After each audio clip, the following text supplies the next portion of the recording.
నమస్కారం. నేను మీ పొంగులేటి శ్రీనివాసరెడ్డి, తెలంగాణ రెవెన్యూ గృహ నిర్మాణ శాఖ మంత్రిని.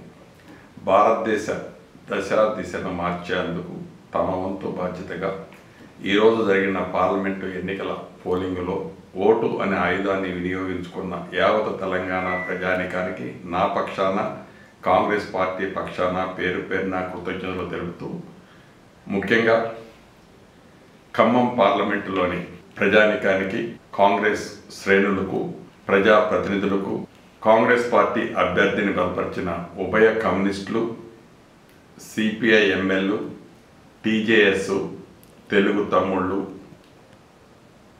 అందరికీ, అదే రకంగా కంటోన్మెంట్లో శ్రీ గణేష్ గారి గెలుపు కోసం కష్టపడ్డ ప్రతి ఒక్క కార్యకర్తకు, అభిమానులకు మనస్ఫూర్తిగా పేరు పేరున అభినందనలు, కృతజ్ఞతలు తెలుపుతూ జై కాంగ్రెస్, జై జై కాంగ్రెస్.